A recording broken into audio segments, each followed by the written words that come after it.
Hello everybody, I'm Dr. G. Anish, a medical doctor from India. I'm sure you people know a lot about COVID-19. So today, let's not talk about coronavirus or its disease. Instead, let's talk about the most notorious fungal infection, commonly called the black fungus. Well, black fungus, black fungus, black fungus. This name is making rounds on social media. What is this disease actually? What is its actual name? We call it rhinoorbital cerebral mucormycosis. Why does it have such a huge name? That's because it involves or it affects your nose, your sinuses, your orbit, your eye, and your brains, sometimes even your oral cavity. And what is the fungus causing this disease? What organism is it? We call it the Rhizopus oryzae, which is mostly seen in topical and subtropical regions across the globe.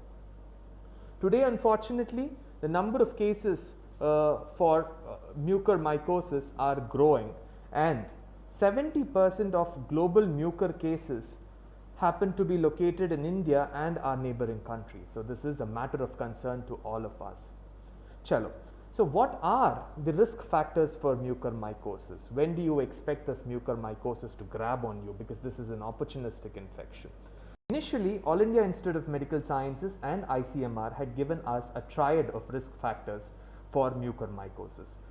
This triad was more specific to people with COVID infection or people who have recovered from COVID infection.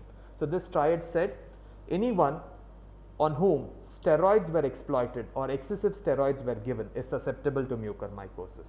Anyone who is diabetic, whose blood sugar levels are very high, or sometimes who are in the state of diabetic ketoacidosis, they might be more susceptible to mucormycosis. And the third risk factor was not changing water or not using clean water in oxygen flow meters.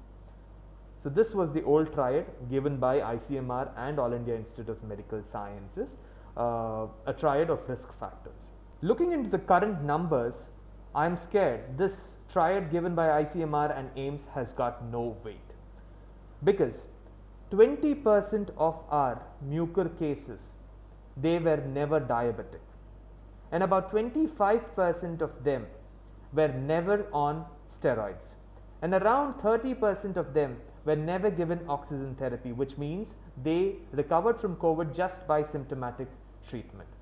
So then why is this mucor affecting them? Why are they infected of mucormycosis? $1 million question, right? So let me tell you, these fungal spores are present everywhere. I am breathing them, you are breathing them, all of us are breathing them. Only difference between us and these infected patients is that their nasal immunity is very low when compared to ours. And how did their nasal immunity go down? Again, our new triad will come into picture now. Number one, excessive steaming. Excessive steaming. Just by looking at some stupid WhatsApp messages, you people steam yourself so much, you people steam yourself so much, you people steam yourself for like 10 times, 15 times a day. When you inhale so much of hot steam, what will happen to your nasal cilia and your nasal mucosa? It is getting destroyed. This nasal cilia and your nasal mucosa is like your security guard standing at the gate. Now you fire him, any trespasser can easily get into your house. That is what is happening. Please, when you're steaming yourself, steam responsibly. Do not steam using very, very, very hot water. Use moderately hot water and steam yourself for once or twice a day. That's it. Do not excessively steam yourself. You are lowering your own nasal immunity. First reason done. Now coming to the second reason, that is not being vaccinated. Vaccine is very, very, very important. Vaccine can keep you safe from a lot of COVID complications and lot of these opportunistic infections. So please get yourself vaccinated when your turn comes and stay safe. Vaccine is done. So we're done with two aspects of our triad. Now the third one, the most notorious one, that's the new mutant variant of COVID. This new mutant variants of COVID have got some affinity towards opportunistic infections, more specifically towards mucormycosis. When I told you the figures initially, I missed out another figure. About 20% of our mucor cases, they never knew that they were COVID positive, which means they were COVID positive, but their RT-PCR always showed them negative report. That is the classic feature of these mutant variants of COVID now. It does not surface itself on your RT-PCR. So please be careful. Please take care of these aspects. These are the new triad. Now, okay, we have learnt about this triad and everything. Now, how do we manage this mucormycosis? Let me tell you, prevention is always better than cure. So, chalo Dr. Saab, how do we prevent ourselves from mucormycosis? Early diagnosis and self-diagnosis is the key to it. You need to look for the early signs of mucormycosis. As soon as you find these early signs of mucormycosis, reach for help. Contact your doctor or contact your COVID helpline or any other health system that is active in your locality. What are these early signs? How do we find them? Early signs of mucormycosis are swelling and pain on one side of your face. When I say pain, it is not blunt pain. It is neuralgic, severe pain. Very severe pain will be there. So it is going to affect one side of your face. You will have facial swelling and pain in the face or in the orbit. You will have retroorbital pain, which means sometimes you might also have pain behind the eye. And in addition to this, you might have some discharge from your nose. And this discharge could be brownish black color. It could be foul smelling also. And you might also see some ulcerations, blackish brown ulcerations in your oral cavity or in your nasal cavity. If you find any of these early signs, and one more early sign is bleeding nose. If you see any of these early signs, please do reach out for help. Self-diagnosis is done. Now, how do you diagnose, doctor? Fine, you have told us what to do for self-diagnosis. Now, how do you people diagnose? See, we either take a swab and then send it to your microbiology lab, or we take a biopsy and then send it to the histopathology lab. That is one part.